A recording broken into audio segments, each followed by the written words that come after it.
In 1958, the average American man fixed his own furnace, sharpened his own saw, rewired his own lamps, and never once dialed a stranger to do it.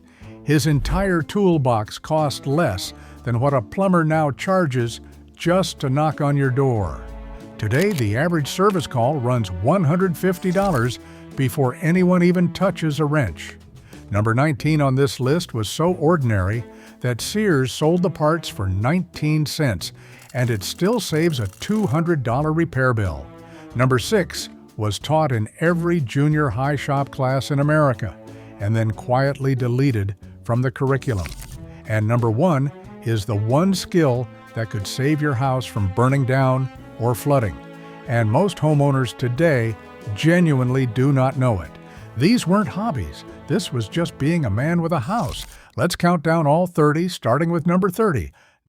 Number 30, sharpening a handsaw. Before the throwaway hard-point saw, a man's crosscut saw was expected to last 40 years, and it only lasted 40 years because he knew how to bring the teeth back. He'd clamp the blade in a wooden saw vise, run a flat file down the tooth line to joint them all to the same height, then set the teeth with a saw set, that little plier-looking tool that bent every other tooth outward by a few thousandths of an inch. Then came the filing, a triangular slim taper file worked at the same angle down one side, then the other. It took 40 minutes and sounded like a cricket in the garage. A distance saw cost about $4 in 1955, and a file cost 30 cents. The reward was a saw that cut straight and left a surface smooth enough to skip sanding. We buy $9 saws now and throw them in the trash when they dull, and we call that progress. Number 29, re-washering a dripping faucet. Nobody called a plumber for a drip. You shut the angle stop under the sink, pulled the handle, backed out the packing nut, and lifted the stem right out. On the bottom sat a rubber washer held with a single brass screw, worn flat and grooved from years of pressure. A man kept a little cardboard assortment box of washers in the drawer, 25 cents for a dozen sizes at the hardware store. Swap the washer, dress the seat with a seat grinder. If it was pitted, reassemble. Done in 12 minutes. A dripping faucet wastes about 3,000 gallons a year.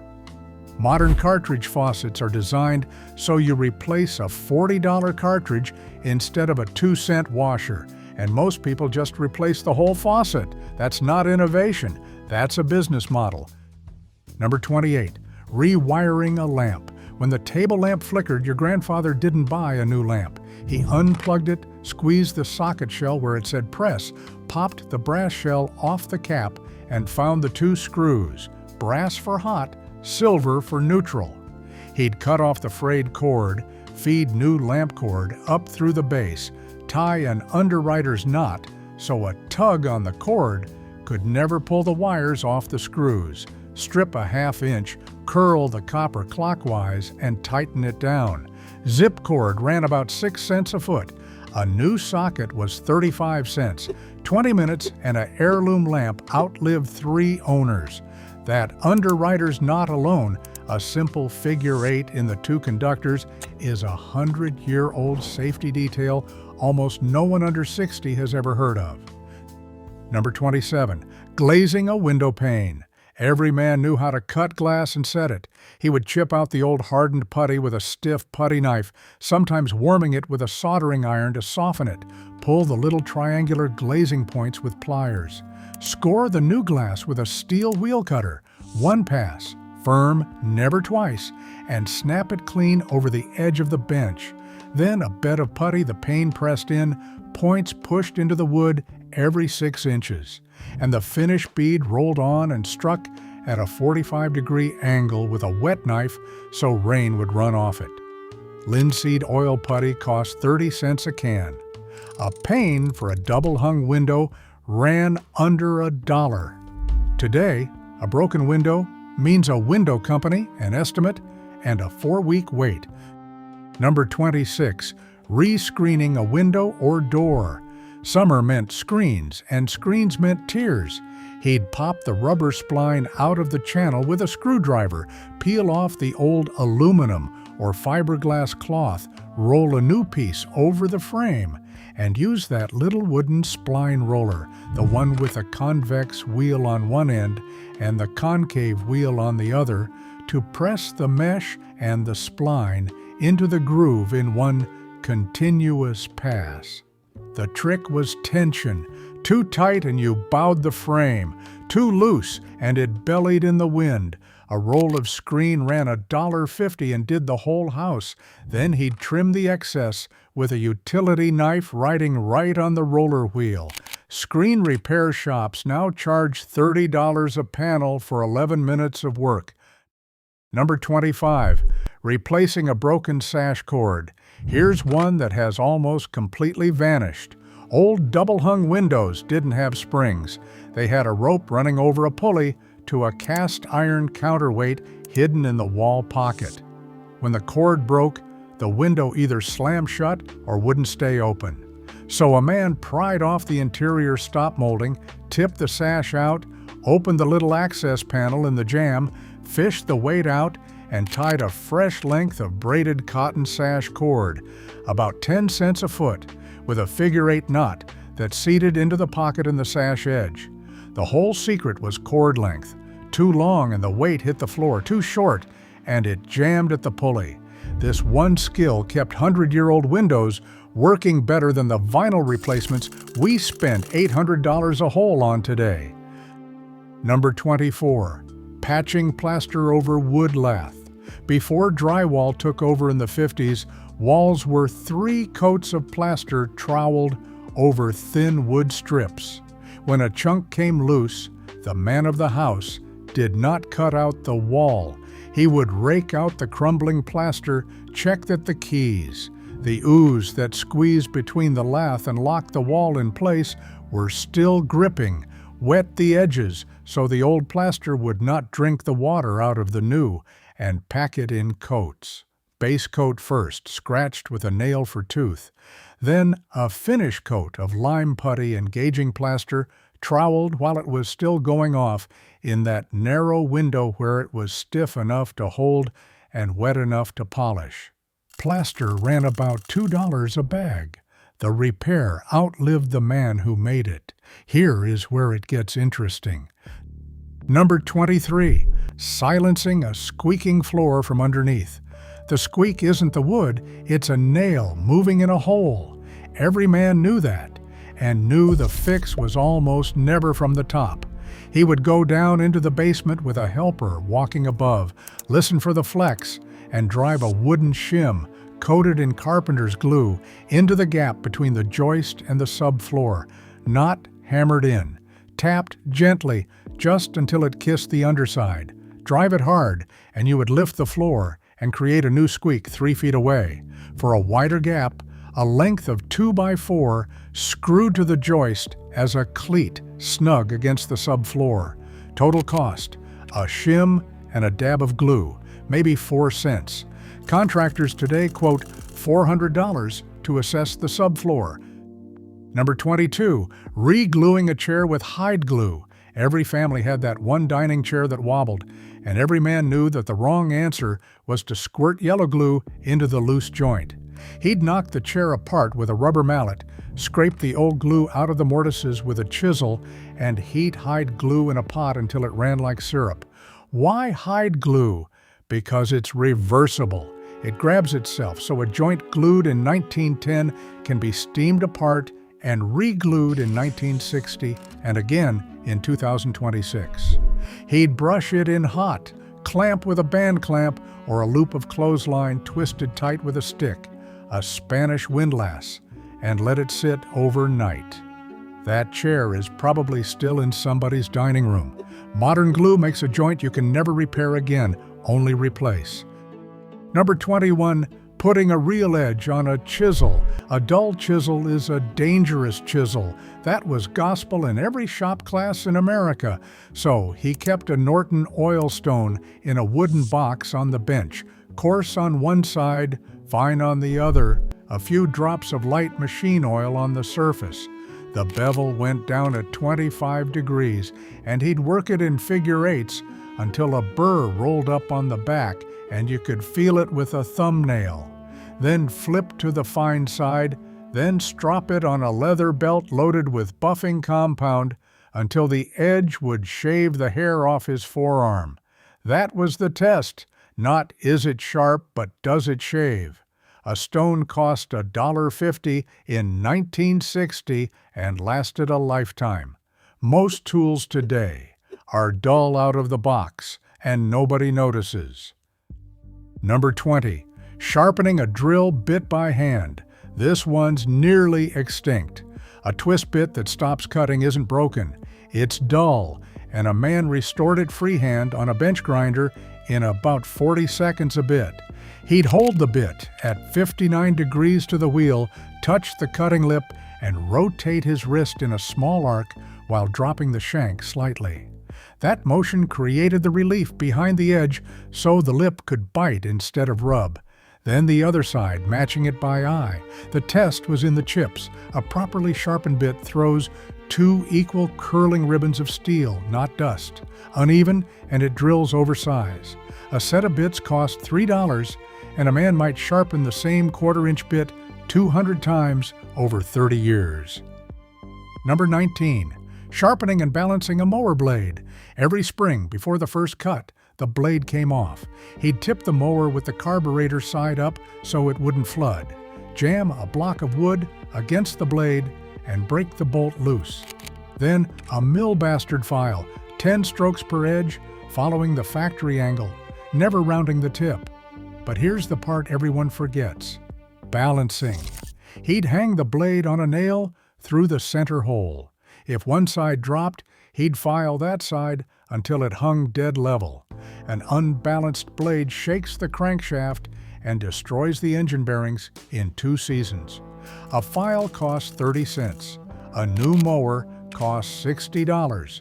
Now people buy a new mower every 4 years and never once touch the blade. Number 18. Gapping a spark plug. That little coin-shaped gauge on the workbench with the numbers stamped around the edge, that was the difference between a mower that started on the first pull and one that did not. A man pulled the plug, looked at the porcelain first. Light tan meant a healthy engine. Black and sooty meant the mixture was rich. White and blistered meant it was running hot. He would clean the electrodes with a wire brush, slide the gauge through the gap, usually 30 thousandths of an inch, and bend the ground strap, never the center electrode, until it dragged just slightly. A plug cost 35 cents. That single skill was the entire difference between a running engine and a Saturday morning ruined. Second pattern break. Now we get to the ones they really do not want you doing yourself. Number 17. Rebuilding a small engine carburetor. When the mower would run only with the choke half on, he didn't buy a mower. He pulled the bowl nut, the one at the very bottom, which is also the main jet, drilled with holes so small a hair could plug them, and dropped the whole carburetor in a coffee can of solvent.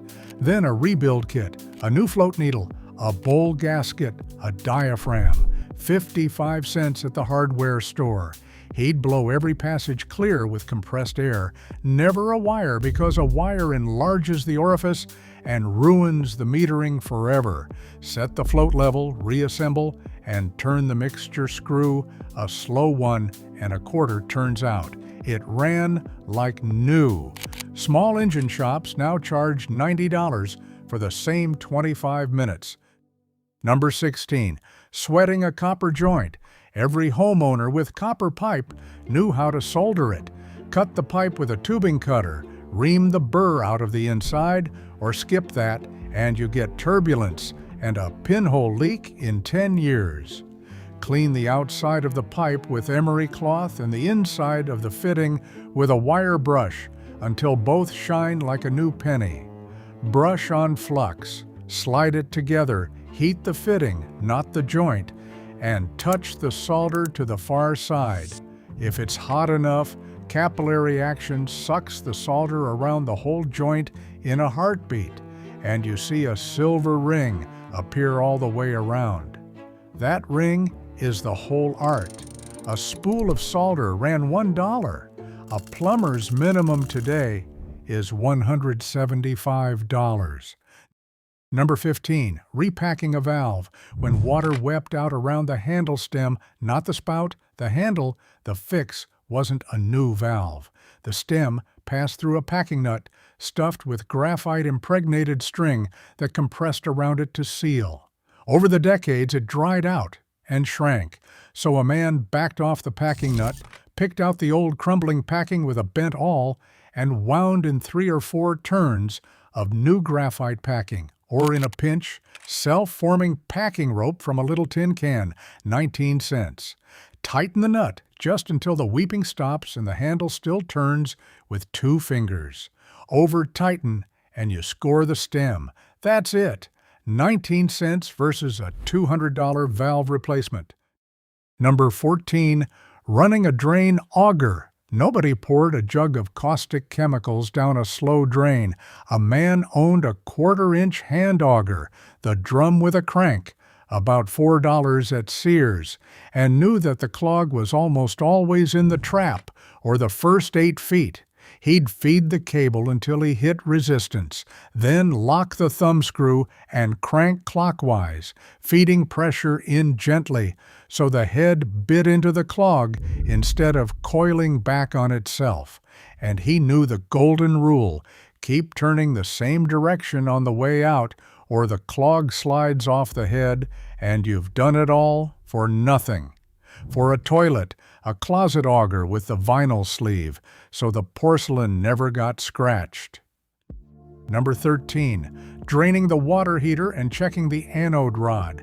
Here's a skill worth about $600, and almost nobody alive knows it. A tank heater fills with mineral sediment that bakes onto the bottom, insulating the burner from the water and running your fuel bill up 20%. So once a year, he'd shut the gas, hook a garden hose to the drain valve, and flush it until the water ran clear. And then, the real secret, the anode rod, a magnesium bar screwed into the top of the tank, whose only job in life is to corrode so the steel tank doesn't. Pull it out with a socket wrench. If it's chewed down to the wire core, replace it, about $8. That one rod is the difference between a heater that lasts 9 years and one that lasts 25. Number 12, servicing the furnace. Every October, before the first cold snap, the furnace got its ritual. He'd pull the filter and hold it up to the shop light. If he couldn't see the bulb through it, it went in the trash. He'd check the belt on the blower for glazing and cracks and press it at the midpoint, 3/4 of an inch of deflection, no more, no less. Loose, and it squeals. Tight, and it wears the motor bearings out. And then the oiling ports, those little spring-capped cups on the motor housing. 3 drops of 20-weight non-detergent oil in each, twice a year. That's all a blower motor ever asked for. Modern sealed motors can't be oiled, so when the bearing goes at year 7, the whole thing gets replaced. Number 11, understanding the fuse box. Before breakers, every house had a panel of screw-in fuses, and a man understood that a blown fuse is not a problem, it's a message. He'd look at the little mica window. A cleanly melted strip meant an overload, too many things on one circuit. But a window blackened with soot meant a dead short, and that meant a real fault in the wiring that had to be found before power went back on. And he knew the deadly shortcut everyone's uncle was rumored to have tried, putting a penny behind the fuse. That defeated the entire protection and turned the house wiring itself into the fuse. Fires started that way. A proper 15-amp fuse cost a dime. Knowing which one to use was free, and it was knowledge that kept families alive. Third pattern break. From here down, these are the ones that pay for themselves the first time you use them. Number 10, replacing a plug on an extension cord. Cords didn't get thrown away over a cracked plug. He'd cut the cord back past the damage, slide on the new plug body, strip the jacket carefully without nicking the copper strands underneath. A nicked strand is a hot spot waiting to happen, and land each conductor on its terminal. Black to brass, white to silver, green to green, every time, no exceptions. He'd twist each bundle of strands tight, hook it clockwise around the screw so tightening pulled it in rather than pushing it out, and clamp the cord grip down on the jacket, never on the conductors. A replacement plug cost 40 cents. The $15 cord lived another 20 years. Number 9. Hanging a door. The hardest common job in the house, and men did it routinely. He would hold the slab in the opening on shims to set the reveal. A nickel's thickness on the hinge side, a dime on the latch side, and a penny across the top. Mark the hinges, chisel the mortises, so the leaf sat exactly flush, because a hinge proud by a 1/16 of an inch will bind the door, and a hinge sunk too deep will make it spring open. And then, the fine-tuning that everyone has forgotten. If the door rubs the latch side, you do not plane it. You put a cardboard shim behind the bottom hinge leaf, and the whole door shifts. Free, 30 seconds. It is still the fix, and it is still a secret. Number 8. Patching a roof shingle. A single blown shingle didn't mean a roofer. On a cool morning, never a hot afternoon, when the asphalt tears like taffy, he'd go up with a flat bar and slide it under the shingle above to break the tar seal. Then pop the 4 nails holding the damaged one, plus the 2 hidden nails from the course above that also pass through it. Slide the new shingle in, nail it in the same line, and dab roofing cement under the tab to reseal it. A bundle of 3 tab shingles cost about $3 in 1962. The whole repair took 11 minutes and stopped the leak that would have rotted a ceiling joist and cost $4,000 in 5 years. Number 7. Mixing and patching concrete by hand. The steps crumbled, so he fixed the steps. He'd chip out everything loose with a cold chisel and a 3-pound hammer, undercut the edges so the patch was wider at the bottom than at the top. A dovetail so it couldn't pop out, and wet the old concrete down thoroughly. Then mix on a sheet of plywood with a hoe, 1 part cement, 2 parts sand, 3 parts gravel, and only enough water that it held the shape of a ball in your fist. Wet concrete is weak concrete, and every man knew it. Then the part everybody skips now, cover it with damp burlap for 3 days. Concrete doesn't dry, it cures, and it needs water to do it. A bag of Portland cost $1.10. Number 6. Preparing a surface before painting. Shop class taught this, and it disappeared with shop class. He knew that paint doesn't fail, preparation fails. So the scraping came first, right down to sound material. Then feathering the edges with sandpaper so you couldn't feel the transition with your eyes closed. Then washing because paint won't stick to a greasy wall, and a man kept a box of TSP under the sink for exactly that. Then spot priming every bare patch, because primer's job isn't color, it's grip. Only then paint. That's 4 hours of prep for 1 hour of painting, and it's why a 1955 paint job lasted 15 years and a modern one blisters in 4. The paint got better. The men stopped preparing. Number 5. Working with a plumb bob, a chalk line, and the 3-4-5 rule. Long before laser levels, a man could lay out a perfect square addition with a piece of string. The plumb bob gave him true vertical. Gravity does not need batteries, and it never needs calibration. The chalk line, snapped taut with a thumb and released, gave him a dead straight line across 40 feet. And the 3-4-5 rule gave him a perfect 90-degree corner.